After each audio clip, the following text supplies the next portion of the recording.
Islam menekankan visinya yang menebarkan rahmat bagi semesta ini. Bahkan Nabi sendiri tidak membalas doa-doa keburukan yang ditimpakan kepada Nabi yang disampaikan oleh orang-orang kafir maupun orang-orang Yahudi di Madinah pada saat itu. Nah, di dalam konteks Indonesia sendiri sesungguhnya visi Islam rahmatan lil alamin itu juga sudah terejawantahkan di dalam butir-butir konstitusi Republik Indonesia.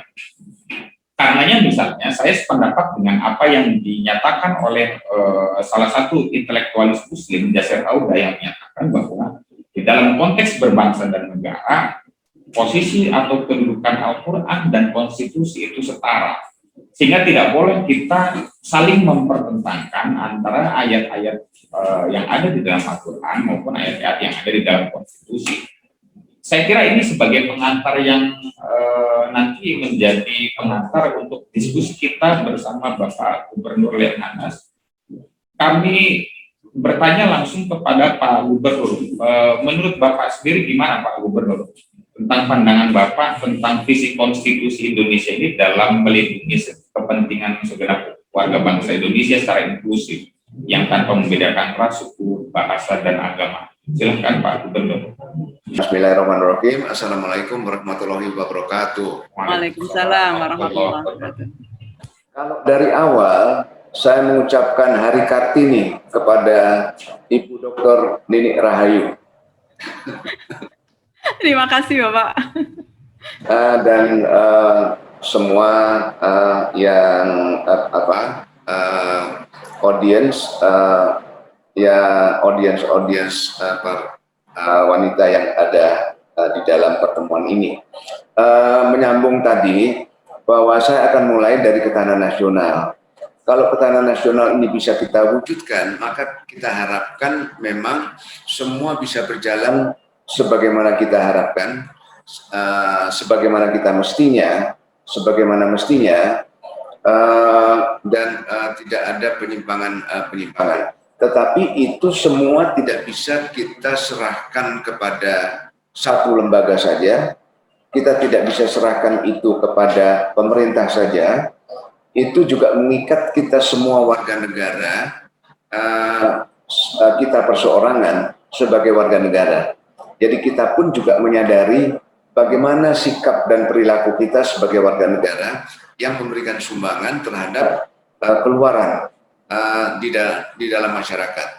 Ini adalah ketahanan nasional, dan ketahanan nasional itu bukan hanya ada di Indonesia.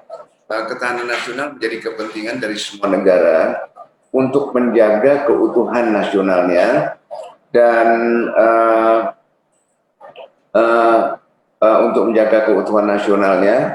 untuk mencapai tujuan nasional. Oleh karena itu dia juga terdapat di dalam kamus apapun, kamus umum, kamus berbahasa Inggris, yang pada dasarnya berarti adalah kemampuan suatu entitas untuk bisa menjaga kelangsungan hidupnya dan kembali kepada bentuk asalnya apabila atau ketika menghadapi ancaman, gangguan, hambatan, dan tantangan. Saya selalu memberikan contohnya itu adalah karet. Kalau karet itu kita tarik, maka bentuknya berubah, dia menjadi molor. Tetapi ketika kita lepas, dia akan kembali kepada bentuk aslinya. Itulah yang dimaksud dengan ketahanan. Nah, pengertian itu kita terapkan ke dalam masyarakat. Apabila masyarakat menghadapi ancaman, gangguan, hambatan, dan tantangan, maka setelah mengatasi ancaman, gangguan, hambatan, dan tantangan, dan kita harapkan masyarakat kita bisa mengatasi, maka kita bisa kembali kepada bentuknya semula. Apa bentuk semula? Yaitu masyarakat yang berdasarkan Pancasila. Itu yang dimaksud. Bagaimana ketahanan nasional ini bisa diwujudkan? Yaitu dengan mengadakan pembangunan ketahanan gatra atau ketahanan aspek. Aspek itu di Lemhanas ada 5 sebagai dasar analisis, terdiri dari ideologi, politik, ekonomi, sosial, budaya, dan hankam. Melalui pendekatan itu, maka apabila bisa kita bangun ketahanan dalam masing-masing bidang, maka akan terbangun ketahanan nasional. Namun apabila salah satu bidang ketahanannya itu lemah, maka ini akan mempengaruhi ketahanan nasional. Apa itu ketahanan nasional? Kriterianya bagaimana? Kriterianya itu yang ada pada ilmu masing-masing aspek. Ketahanan nasional itu merupakan sebuah keadaan. Dia tidak merupakan sebuah disiplin ilmu tunggal. Dia merupakan sebuah keadaan. Oleh karena itu, ketahanan nasional itu bisa baik apabila ketahanan aspek itu bisa kita bangun dengan baik. Nah, dari mana ukuran ketahanan itu baik? Yaitu dari kerangka teoritis masing-masing ilmu, disiplin ilmu masing-masing aspek. Apa itu ketahanan politik? Kita lihat ilmu sosial politik. Apa ketentuan sebuah tatanan politik yang sesuai dengan tujuan? Ekonomi misalnya, kita juga melihat di dalam kerangka teoritis ilmu ekonomi apa saja persyaratannya. Apabila semua persyaratan itu terpenuhi, maka kita harapkan tercapai ketahanan ekonomi. Tetapi kriteria itu hanya bersifat pengetahuan. Bagaimana untuk mentransformasikan ketahanan yang berasal dari ilmu pengetahuan dalam kerangka teoritis menjadi sesuatu yang konkret yang bisa kita rasakan di tengah masyarakat dan untuk diri kita. Maka pengetahuan itu, ilmu-ilmu itu harus kita wujudkan dari teori menjadi sebuah wujud yang konkret dalam bentuk kebijakan. Nah, dalam kebijakan itu oleh siapa? Oleh pejabat-pejabat yang mempunyai kewenangan untuk merumuskan kebijakan. Kebijakan ekonomi itu adalah dirumuskan oleh menteri-menteri ekonomi yang berdasarkan kepada kerangka teoritis ilmu ekonomi. Itu. Nah, kalau kita lihat lagi ke bawah, maka perwujudan itu harus didasarkan kepada susunan yang kita miliki sebagai sebuah bangsa. Pertama-tama adalah Trigatra. Analisis itu didasarkan kepada kondisi geografi kita, sumber kekayaan alam kita, dan demografi kita. Yang ingin mentransformasikan dari pengetahuan, dari teori menjadi kebijakan, dia harus mempunyai pengetahuan dan kompetensi. Pengetahuan tentang apa yang sebetulnya membentuk sebuah ketahanan ekonomi, sebuah tatanan ekonomi yang kita harapkan. Dan kompetensi untuk memformulasikan, mentransformasikan dari kerangka teoritis menjadi kebijakan publik. Kita mengatakan bahwa kita berada dalam sebuah demokrasi, benar. Di dalam demokrasi kita mengatakan kita boleh berbeda pendapat, benar. Di dalam demokrasi kita mengatakan kita harus menghargai perbedaan pendapat, benar. Tetapi kita sebagai warga negara Kesatuan Republik Indonesia, ada semua yang membuat persamaan kita, yaitu pada segi empat persegi panjang di bawah yang dinamakan konsensus dasar. Semua perbedaan itu harus didasarkan kepada titik tolak yang sama, berangkat dari sebuah sumber yang sama, yaitu konsensus dasar kebangsaan. Konsensus dasar kebangsaan itu terdiri dari Pancasila, Undang-Undang Dasar Negara Republik Indonesia 1945, Negara Kesatuan Republik Indonesia, dan Bhinneka Tunggal Ika. Semua harus berangkat dari situ. Dan semua harus bertujuan untuk mencapai suatu keadaan. Umumnya untuk memperbaiki keadaan yang lebih baik tentang kondisi konsensus dasar. Jadi, apabila itu kita lakukan, maka kita akan melihat berjalannya tatanan Negara Kesatuan Republik Indonesia berdasarkan Pancasila sesuai yang kita harapkan. Apabila ada sebuah pemikiran, gagasan yang berasal dari luar konsensus dasar dan bertujuan pada suatu sasaran di luar konsensus dasar, maka kita perlu untuk mewaspadai atau curiga bahwa gagasan tersebut adalah untuk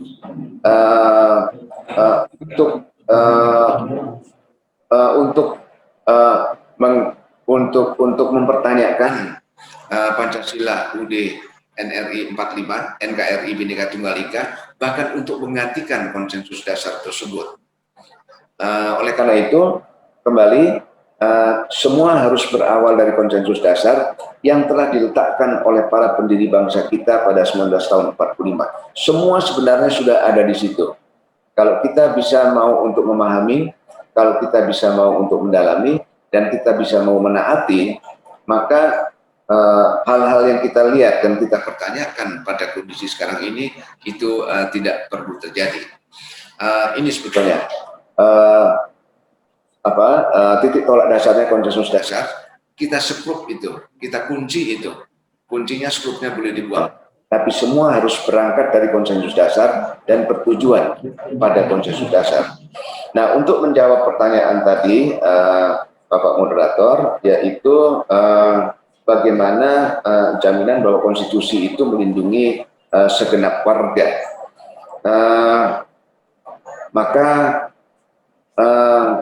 itu semua sudah ada di dalam konstitusi, yaitu bahwa di dalam Undang-Undang Dasar 1945 itu dikatakan pada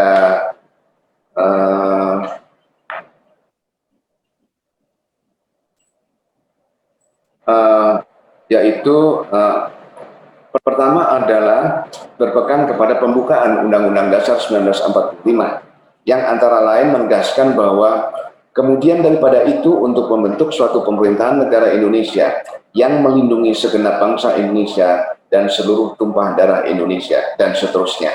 Itu ada pada alinea 4 pembukaan Undang-Undang Dasar 1945. Kalimat itu telah memberikan jaminan bahwa konstitusi berfungsi, bertugas, berkewajiban untuk melindungi segenap bangsa. Kemudian juga daripada itu kita juga melihat bahwa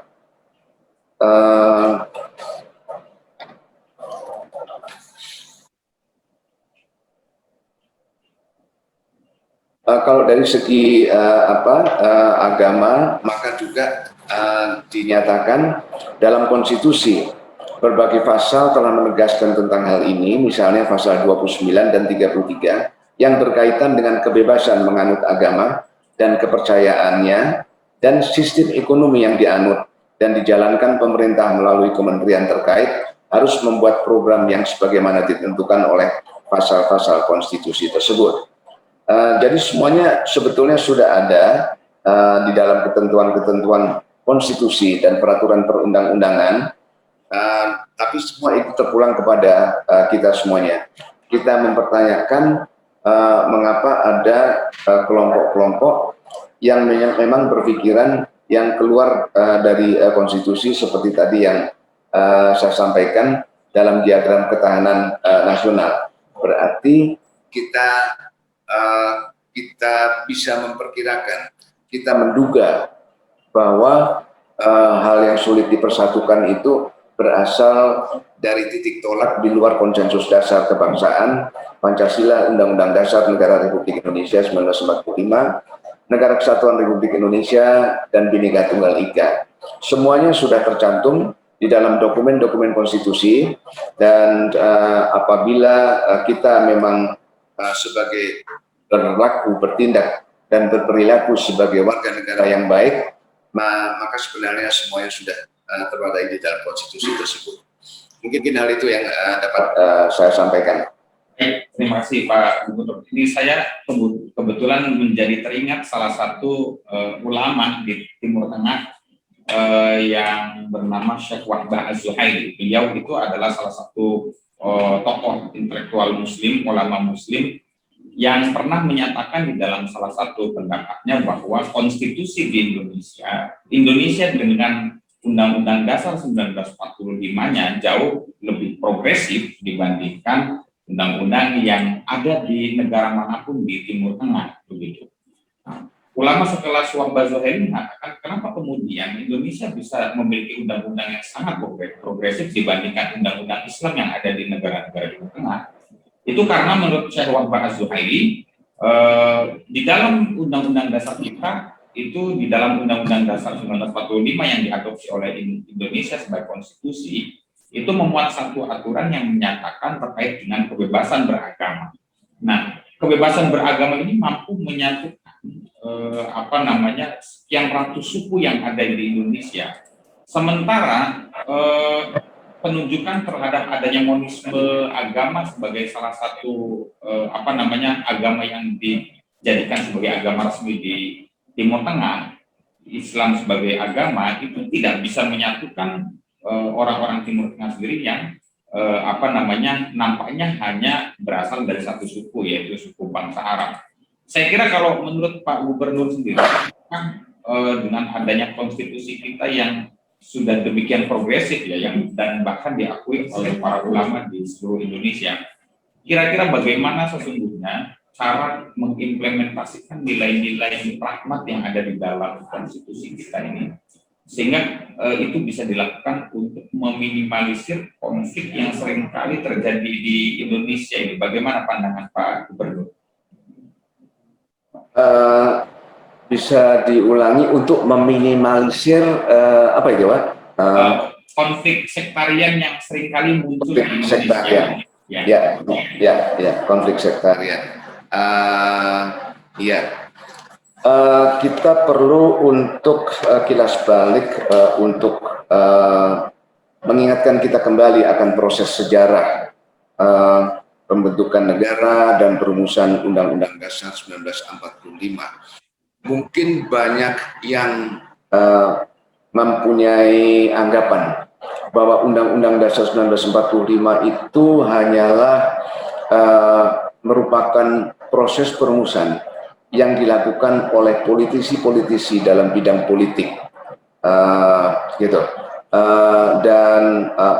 ini berada atau berbeda dengan yang tadi dikatakan ketentuan-ketentuan yang berada di dalam agama, khususnya agama Islam.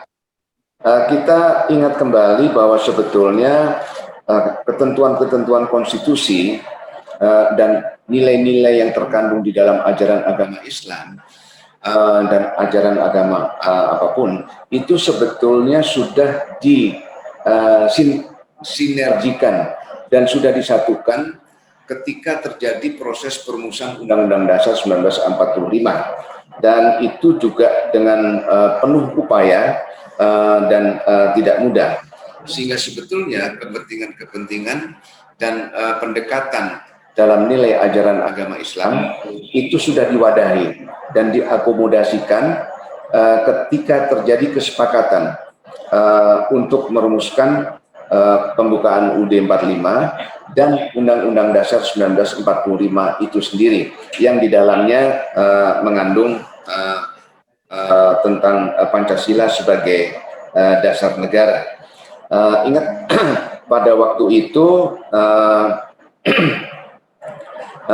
pada waktu 1 Juni 1945 Bung Karno ya, karena belum presiden ya, menyampaikan pidatonya tentang lahirnya Pancasila. Ada dua kelompok besar di situ. Ya, pada waktu itu di dalam buku sejarah mengatakan nasionalis sekuler karena dia dibedakan dari nasionalis Islam. Ada dua kelompok itu. Dari dinamika tentang bagaimana untuk mendapatkan kesepakatan meletakkan sebuah dasar falsafah negara, dan termasuk di dalamnya adalah untuk menindaklanjuti, mewadahi dalam sebuah undang-undang dasar, apa sebetulnya yang menjiwai undang-undang dasar, yang itu semua kemudian diwadahi di dalam pernyataan preambul atau pembukaan Undang-Undang Dasar 1945. Pada saat itu maka maka didapatkan kesepakatan untuk rumusan tentang pembukaan Undang-Undang Dasar 1945 dan kemudian juga diikuti oleh diskusi atau perdebatan dari rangkaian jabaran lanjutnya di dalam pasal-pasalnya itu. Jadi sebetulnya juga di sini tidak ada perbedaan antara Pancasila dan ajaran-ajaran yang terkandung di dalam agama Islam, karena sudah menjadi perdebatan diskusi yang terpadu, sudah menjadi satu dari dua golongan tersebut yang pada akhirnya menjadi kesepakatan dari dua golongan tersebut, sehingga memang di situ rumusan Pancasila itu sudah mewakili aspirasi yang dibawakan oleh kelompok nasionalis sekuler. Jadi oleh karena itu juga sebetulnya bahwa kita tidak perlu lagi untuk memilah-milahkan antara konstitusi dengan nilai-nilai dan ajaran agama Islam, karena pada waktu itu sudah diperdebatkan, bukan hanya didiskusikan tetapi diperdebatkan, dan kemudian para pendiri bangsa yang dibentuk di dalam kepanitiaan pada waktu itu mencapai kesepakatan dalam rumusan pembukaan Undang-Undang Dasar 1945. Jadi kalau kita bicara tentang nilai-nilai dalam ajaran agama Islam, itu juga sebetulnya identik dengan kalau kita bicara dengan isi dari preambul Undang-Undang Dasar 1945, dan tidak dibedakan. Tidak berarti bahwa Undang-Undang Dasar itu hanya disusun dan dirumuskan oleh para politisi dan kemudian harus diperjuangkan untuk bisa memasukkan nilai-nilai dalam ajaran agama Islam, tetapi sudah menyatu secara terpadu dan kemudian melahirkan kesepakatan bersama pada tanggal 18 Agustus yang kemudian itu menjadi uraian di dalam pembukaan Undang-Undang Dasar 1945. Itu mungkin yang dapat saya sampaikan. Baik, Pak Legend, kalau kita kembali kepada narasi ajaran Islam, kan ada salah satu pendapat dari seorang ulama, misalnya beliau adalah Ibnu Qayyim al-Jauziyah, menyatakan di dalam salah satu tulisannya bahwa anna syari'ah asasaha wa mabnaha 'alal hikami wa masalihil ibad. Jadi syariat itu dibangun di atas nilai-nilai keadilan, rahmat, dan kebijaksanaan. Ini kan sesungguhnya menjadi satu keniscayaan kalau kita kembalikan kepada ajaran Islam sebagai agama yang mendatangkan rahmat, maka sesungguhnya bagaimana kita memandang segala sesuatu itu harus dengan penuh rahmat. Nah, kalau di dalam konteks belakangan ini kan yang sering kita perhatikan misalnya Pak Gubernur, itu terkait dengan perlindungan minoritas dan jaminan keamanan bagi orang-orang minoritas ini yang seringkali dalam konteks Indonesia masih dianggap bermasalah karena ada hegemoni mayoritas, baik itu dalam kasus Ahmadiyah misalnya maupun non-muslim. Nah, kalau menurut pandangan Islam, tentu kalau kita berbicara tentang rahmat, orang-orang seperti Ahmadiyah itu memang patut diberikan perlindungan karena Islam sendiri menjamin asasi manusia dari warga-warga minoritas itu.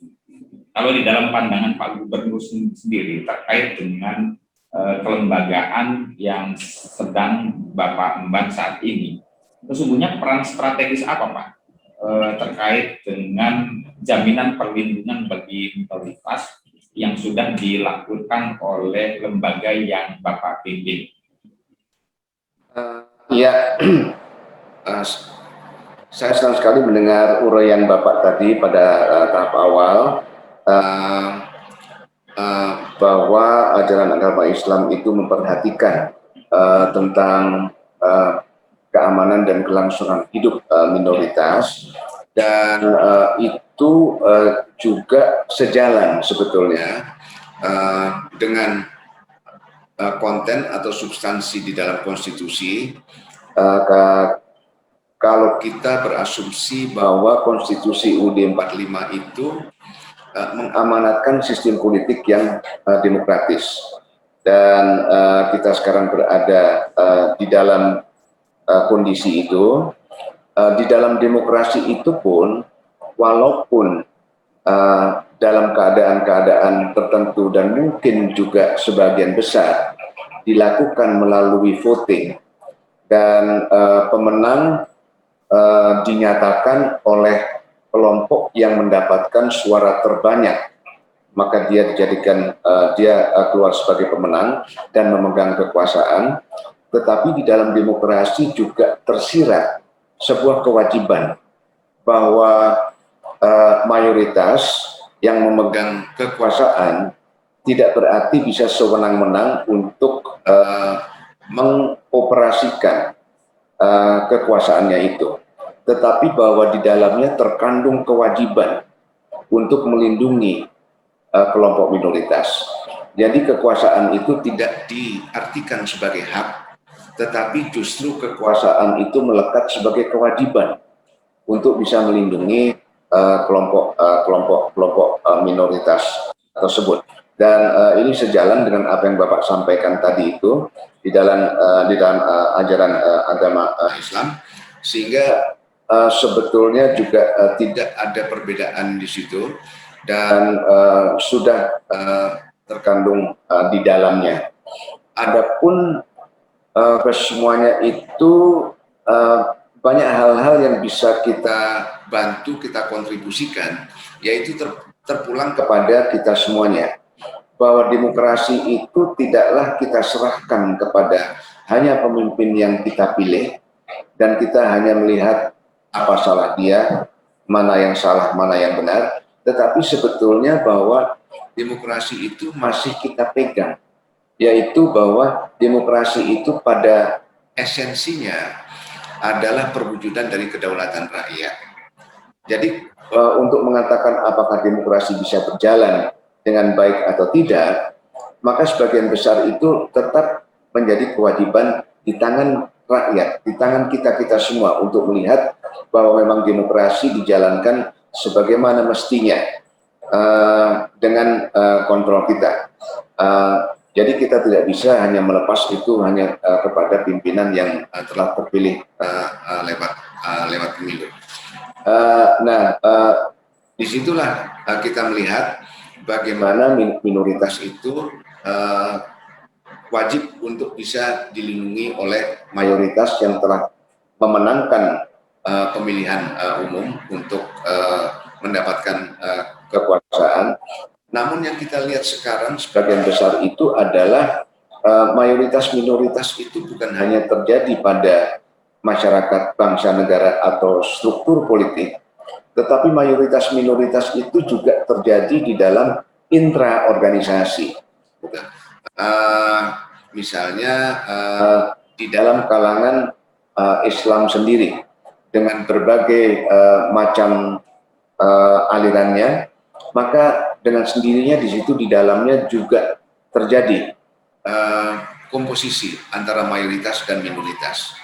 Maka kepada kelompok-kelompok tersebut, walaupun terjadi di dalam keadaan atau kondisi intra organisasi, dalam hal ini ada kelompok Islam, maka mayoritas Islam di situ juga punya kewajiban, dan itu diperkuat dengan apa yang disampaikan oleh Bapak tadi, untuk bisa menjamin kelangsungan hidup dan melindungi minoritas yang ada. Jadi memang sangat ada kesesuaian antara nilai-nilai yang ada di dalam ajaran agama Islam dengan nilai-nilai yang ada di dalam demokrasi sebagai sebuah sistem politik yang telah kita sepakati bersama. Kalau terkait dengan tadi kan ada beberapa hal yang nampaknya di tayangan slide itu menarik untuk kita diskusi secara lebih jauh tentang pendekatan tadi Pak ya. Jadi ada ketahanan pertahanan dalam konteks sosbud dan juga hankam, pertahanan dan keamanan. Nah, kalau kita lihat misalnya di dalam praktik negara di masa Rasulullah saat itu, misalnya Rasulullah itu kan dalam rangka menjaga stabilitas negara itu membentuk satu kesepakatan bersama dengan komunitas yang demikian beragam di Madinah, yang kemudian melahirkan satu perjanjian yang disebut dengan Piagam Madinah, Mitsaqul Madinah kalau di dalam istilah bahasa Arab. Nah, kalau di dalam konteks dan pandangan Bapak sendiri terkait dengan misi Islam yang rahmatan lil alamin yang sesungguhnya sudah mewujud di dalam konstitusi kita, sebagaimana tadi Bapak sudah sampaikan dengan sangat detail dan baik sekali terkait dengan hal itu. Kira-kira menurut Bapak sendiri, bagaimana kiranya kita bisa mengaplikasikan nilai-nilai Islam rahmatan lil alamin ini ya Pak, berdasarkan kelembagaan yang sedang Bapak pimpin saat ini di Lemhanas tentunya, untuk memperkuat konteks pertahanan dan keamanan, sehingga pada ujungnya konflik-konflik yang ada di Indonesia ini di kemudian hari tidak perlu lagi terjadi misalnya, atau tidak perlu lagi terjadi persekusi terhadap orang-orang minoritas, sehingga masyarakat Indonesia secara umum bisa menjadi lebih aman, lebih tertib dan merasa nyaman ketika mereka melaksanakan ibadah agama. Nah, menurut Bapak sendiri bagaimana Pak mengarus utamakan nilai rahmatan lil alamin ini, dan ini disinergikan dengan konteks pertahanan dan keamanan yang menjadi core dari Lemhanas sendiri. Silakan Pak Gubernur. Baik, terima kasih. Makin sore ini pertanyaan Bapak makin sulit ini. Baik, jadi peserta Lemhanas itu datang dari masyarakat, dan di masyarakat sudah terjadi dinamika sosial budaya, dinamika politik, dengan pengelompokan perbedaan pendapat, perbedaan pandangan, sehingga ketika mereka masuk, itulah yang mereka bawa dari masyarakat. Maka kami melihat bahwa apa yang terjadi di masyarakat itu adalah sebagai akibat pemahaman yang tidak utuh dari segala sesuatu, pemahaman yang tidak utuh tentang nilai-nilai ajaran agama Islam, pemahaman yang tidak utuh tentang sistem politik demokrasi, bagaimana bahwa di dalam demokrasi itu, karena dalam kultur tradisional kita itu, kita seolah-olah cenderung untuk tidak bisa lepas dari pemimpin. Kita cenderung untuk mencari pemimpin, dan kita cenderung untuk mencari pemimpin yang sempurna, yang sebetulnya sulit didapat, bahkan tidak ada. Nah, itu kita harapkan untuk diantar dan didapatkan melalui proses demokratis. Itu menunjukkan bahwa nanti akan saya sampaikan bahwa kita belum memahami demokrasi seutuhnya. Padahal pemilihan, katakanlah pemilihan pimpinan pada tingkat nasional ataupun daerah, sebetulnya itu bukan untuk memilih pemimpin dengan kekuasaan absolut yang bisa bertindak segala-galanya. Karena dikatakan juga bahwa kekuasaan yang dipegang oleh pimpinan nasional, dalam hal ini presiden, bukan tidak terbatas. Jadi dibatasi, ada pembatasan oleh undang-undang, ada oleh kontrol politik, kontrol legislatif, tetapi juga kontrol sosial oleh kita. Jadi di situ kita melihat, dan bahwa sebetulnya pemilihan pemimpin di dalam demokrasi, kembali tadi saya katakan, bukan untuk memperebutkan kekuasaan yang tidak terbatas, tetapi sebetulnya kita hanya memilih pemimpin yang bisa secara sah dan konstitusional mengatakan ini kesepakatan kita, dia bisa mewakili aspirasi kita. Hanya itu saja. Hanya itu saja. Jadi itu kembali memperkuat apa yang saya sampaikan, bahwa demokrasi kekuasaan itu pemiliknya adalah masih rakyat dan didasarkan kepada kedaulatan rakyat. Pemimpin itu adalah hanya untuk mewakili aspirasi kita di dalam menjalankan fungsi-fungsi pemerintahan tadi itu. Gitu. Itulah kita melihat bahwa hal-hal yang terjadi banyak di masyarakat itu karena pemahaman yang tidak utuh dalam segala dimensi, dalam segala bidang. Maka di dalam pendidikan Lemhanas, kita mencoba untuk membawa kembali semua untuk mendapatkan pemahaman yang utuh dan bagaimana semestinya dari semua perangkat-perangkat yang ada di dalam masyarakat dan di dalam perjalanan penyelenggaraan fungsi pemerintahan.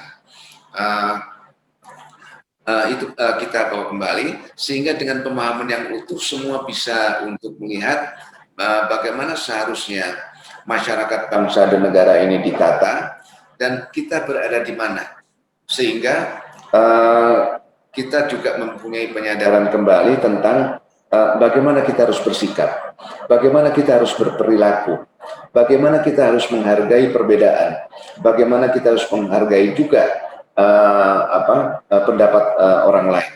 Nah, itu semua sudah diatur. Disitulah kita ingin kembalikan para peserta yang mengikuti pendidikan Lemhanas itu untuk memahami segala sesuatu struktur ataupun tatanan, katakanlah, dalam pemahaman yang seutuhnya.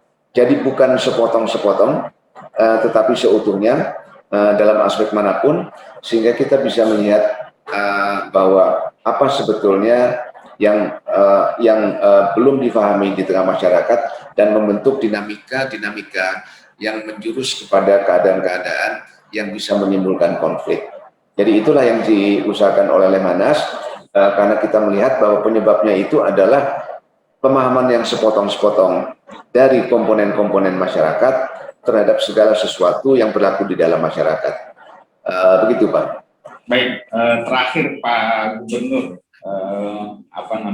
tadi kan Pak Gubernur sudah banyak menjelaskan bahwa sesungguhnya salah satu masalah fundamental masyarakat itu kan adalah ada pemahaman sepotong-sepotong Pak ya terkait dengan berbagai hal. Salah satunya pemahaman sepotong tentang ajaran Islam, sehingga orang tidak bisa melihat secara utuh terkait dengan pesan Islam yang betul-betul membawa pesan dan nilai rahmat begitu. Terakhir Pak Gubernur, harapan dan cita-cita Bapak sendiri seperti apa? Sehingga kita umat Islam di Indonesia secara khususnya atau masyarakat Indonesia secara umum bisa kembali menjadi trendsetter di dalam menawarkan nilai-nilai kemanusiaan, keadaban, dan juga nilai-nilai rahmat. Ini harapan dan cita-cita Bapak ini seperti apa? Silakan Pak Gubernur. Baik, terima kasih. Saya mempunyai keyakinan yang sedalam-dalamnya bahwa Islam itu memuat secara komprehensif semua persyaratan untuk menjadikannya dan membawakannya rahmat bagi seluruh umat, rahmatin lil alamin, ya, gitu. Itu saya yakin. Nah, tinggal bagaimana kita penganut-penganutnya itu mengimplementasikan, mempraktekkan di dalam kenyataan. Karena kebanyakan tadi itu, karena pemahaman yang sepotong-sepotong, maka praktek itu bisa saja saling bertabrakan satu sama lain. Itu tidak saja di dalam praktek tentang keyakinan agama Islam, tetapi juga di dalam praktek politik seperti itu. Nah, kalau kita sudah bisa untuk memberikan atau saya berikan contoh misalnya, tadi di dalam politik saya sudah sampaikan betapa kita punya pemahaman sepotong-sepotong tentang demokrasi. Demokrasi itu soal salah menang. Padahal demokrasi itu di dalam pemilihan umum menyediakan perangkatnya, sistemnya untuk memilih pemimpin dalam putaran 5 tahunan. Jadi kalau kita merasa ada pemimpin yang sudah tidak kita rasa mumpuni untuk membawakan bangsa dan negara ini, kita punya cara damai, jalan damai untuk mencari kesepakatan. Yang merasa pemimpin itu perlu memilih pemimpin yang lain, itu dibebaskan untuk itu. Tapi juga yang mengatakan bahwa saya masih percaya pada pemimpin ini, juga masih bisa memilih itu. Nanti semua akan diperhitungkan, maka siapa yang mendapat meraih suara yang lebih besar, maka itu adalah kesepakatan kita. Kita ingat betapa dua presiden pertama kita, orang-orang besar dua-duanya itu, mempunyai nama besar, tetapi pergantiannya itu berdarah-darah. Pertama, Presiden Soekarno. Kita merasa pada waktu itu tidak ada yang bisa menggantikan Presiden Soekarno.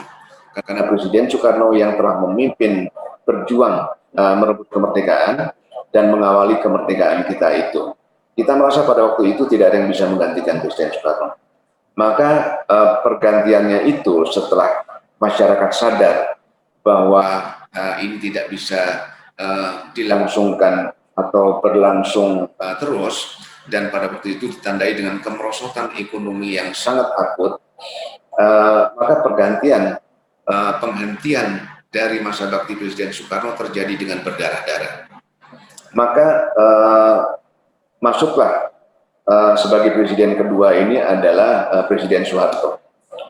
Kembali penyakit itu menjadi kenyataan, terjangkit kita, bahwa Presiden Soeharto ini bisa membangun sampai tingkat tertentu secara relatif kemakmuran ekonomi yang bisa kita rasakan. Kembali kita rasakan bahwa tidak ada yang bisa menggantikan Presiden Soeharto. Gitu. Kembali pada waktu kita merasa ini tidak bisa kita teruskan, maka pergantiannya juga terjadi berdarah-darah. Mungkin tidak seberdarah-darah pergantian Presiden Soekarno, tetapi juga melalui chaos, melalui keadaan kacau. Gitu. Nah, pada waktu itu kita belum mempunyai demokrasi. Demokrasi ini menjamin pergantian pimpinan apapun pilihan kita itu akan selalu terjadi di dalam kedamaian. Gitu. Selalu akan diberikan jalannya untuk menentukan suaranya bagi pemilihan pemimpin, bagi rakyat-rakyat yang sudah memenuhi syarat untuk memilih. Nah, itu di dalam demokrasi. Tetapi karena ada yang merasa bahwa kita nggak boleh kalah, kita harus menang. Seolah-olah bahwa pilpres itu seperti pilpres yang lalu hanya terjadi satu kali di dalam seumur hidupnya. Bahwa pilpres itu sekali menang harus menang terus, tidak boleh kalah. Sehingga semua daya itu dikerahkan untuk memenangi pilpres. Padahal pemilihan presiden di pusat, pemilihan kepala daerah di daerah, pemilihan anggota DPR, itu adalah kesepakatan kita tentang bagaimana kita sepakat untuk mencari seseorang mewakili aspirasi kita, dan akan berlangsung 5 tahunan. Kita akan ketemu lagi. Kalau kita sudah habis-habisan pada saat pemilu kemarin, maka kita sudah kehabisan segala tenaga untuk menghadapi pemilihan yang akan datang. Nah, ini adalah pemahaman sepotong-sepotong terhadap demokrasi. Pemahaman sepotong-sepotong yang dapat kami tafsirkan dari pengejawantahan ataupun praktek ajaran agama Islam adalah kebanyakan dari kita itu berhenti pada tingkat syariat, dan di mana syariat itu membuka jendela yang sangat luas terhadap perbedaan-perbedaan. Ada perbedaan karena syariat itu menentukan tata cara, dan tata cara ini bisa berbeda antara satu aliran dengan aliran lainnya. Ini membuka perbedaan-perbedaan. Dan karena dalam agama di situ dikandung keyakinan mutlak, maka apabila ada perbedaan, keyakinan mutlak ini susah untuk dikompromi. Kita tidak atau jarang di dalam mengikuti atau membekali ajaran agama, nilai-nilai dalam ajaran agama, kita mencoba untuk mencapai pada tataran dan lapis akhlak. Nah, pada tataran dan lapis akhlak inilah sebetulnya yang memuat nilai-nilai yang bisa diejawantahkan, diimplementasikan sebagai agama Islam yang membawakan rahmat bagi seluruh umat. Ini juga merupakan pemahaman yang sepotong-sepotong. Pada tingkat syariat sangat terbuka sekali pada perbedaan tafsir, perbedaan aliran. Ini sangat terbuka sehingga kita tidak berada pada sebuah kesatuan dari ajaran agama Islam yang bisa tadi memberikan rahmat bagi seluruh umat. Dan itu kalau di dalam Islam kita sudah seperti itu, bagaimana kita bisa membawa pesan sebagai agama yang rahmatin lil alamin itu kepada warga ataupun komunitas-komunitas di luar agama Islam. Di dalam saja kita masih terkotak-kotak. Di dalam saja kita masih belum bisa menemukan kedamaian.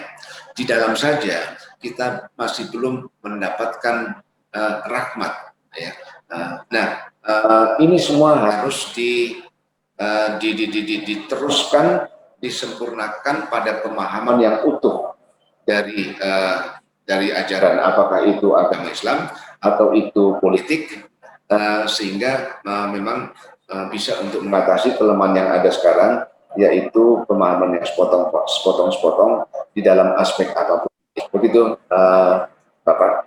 Baik, terima kasih Pak Gubernur. Nampaknya di diskusi pada sore hari ini ada 3 poin yang bisa kita simpulkan. Yang pertama adalah tadi betul sekali sebagaimana Pak Gubernur menyatakan bahwa memang kalau kita berbicara tentang syariat itu kan banyak sekali perbedaan di dalamnya. Kalau berhenti pada syariat, tidak melihat pada aspek akhlak, maka kita tidak akan pernah bisa menemukan ada satu entitas hadis yang menyatakan bahwa ikhtilafu ummati rahmatun. Perbedaan di antara umatku itu adalah sebagai sebuah rahmat. Betul sebagaimana tadi disampaikan oleh Pak Gubernur bahwa nampaknya rahmat inilah yang harus dikedepankan dan dikedepankan pada saat kita menghadapi kenyataan di mana masyarakat Indonesia itu merupakan masyarakat yang sangat plural. Karena itulah misalnya tidak boleh kita melakukan persekusi terhadap kelompok-kelompok minoritas misalnya. Kemudian pada talkshow kali ini tadi juga Pak Gubernur sudah menyampaikan bahwa terjadinya dikotomi antara Islam, Pancasila, dan demokrasi itu merupakan sesuatu yang tidak perlu dilakukan karena sesungguhnya Pancasila, konstitusi, dan demokrasi itu sudah sesuai dan sangat relevan dengan nilai-nilai yang terkandung di dalam ajaran Islam misalnya, yang di dalamnya mengandung konsep syuro dan seterusnya. Dan yang ketiga adalah kembali kepada konteks kitab Nabi Rahmah yang menjadi topik pada kali ini adalah ini mempertegas diskusi kita selama 60 menit sampai sekarang, itu mempertegas posisi bahwa visi dan misi Islam sebagai ajaran yang mengantarkan kepada rahmatan lil alamin itu merupakan suatu keniscayaan yang harus diwujudkan di dalam konteks kehidupan berbangsa dan bernegara. Karena itu sebagai umat muslim tentu saja kita harus mendahulukan cita-cita kerahmatan ini diimplementasikan di dalam setiap sikap dan aktivitas, baik aktivitas sosial, politik, dan seterusnya, sehingga tidak ada lagi di kemudian hari terjadinya konflik-konflik yang tidak perlu karena adanya konflik-konflik sektarian, perbedaan suku, agama maupun ras. Hadirin talkshow Ramadan Salam pada kesempatan kali ini, demikian usai sudah perbincangan kita pada sesi kali ini. Sekali lagi saya ucapkan terima kasih yang sebesar-besarnya kepada Bapak Gubernur Lemhanas RI, Bapak Letjen TNI Purnawirawan Agus Wijoyo, yang pada kesempatan sore hari ini sudah berkenan untuk berbagi share pengalaman dan ilmunya kepada kita semua. Pemirsa di rumah juga bisa berpartisipasi aktif untuk menyampaikan pertanyaan maupun kritik maupun saran melalui kolom komentar pada video ini. Kemudian pertanyaan-pertanyaan kritik maupun saran yang diajukan akan dibahas pada sesi berikutnya. Demikian kegiatan Ramadan Salam Ngaji Kebangsaan Perspektif Islam Rahmatan lil Alamin ini atas kerjasama Rumah Moderasi Beragama Sejati, Jalas Korea, UPI, Aman Indonesia, dan Mubadalah ID ini diselenggarakan. Itu saja yang bisa saya sampaikan. Sekali lagi saya ucapkan kepada Pak Gubernur yang sudah berkenan untuk menyampaikan sebagai narasumber pada sesi kali ini. Selanjutnya saya berikan kembali sesi ini kepada Ibu Dr. Nining untuk melanjutkan. Assalamualaikum warahmatullahi wabarakatuh. Saya hanya ingin menutup dengan rasa harapan ya, mudah-mudahan yang tadi sudah disampaikan Pak Gubernur sangat banyak itu nilai-nilai rahmatan lil alamin dalam wujud kebangsaan yang sangat mudah sebetulnya diimplementasikan yang tadi disampaikan oleh beliau. Mudah-mudahan ini menjadi titik pijak bagi kita semua untuk bukan hanya mengetahui, mempelajari, tetapi mulai mengamalkan nilai-nilai tersebut dalam kehidupan sehari-hari, dalam kehidupan sosial maupun dalam kehidupan kenegaraan. Terima kasih sekali lagi Bapak Gubernur Lemhanas Republik Indonesia. Salam sehat dari kami Bapak. Dan pemirsa, sampai berjumpa kembali pada minggu depan. Ramadan Salam akan hadir dengan topik yang lain dan narasumber berikutnya. Selamat sore. Assalamualaikum warahmatullahi wabarakatuh. Assalamualaikum warahmatullahi wabarakatuh. Terima kasih Pak Gubernur.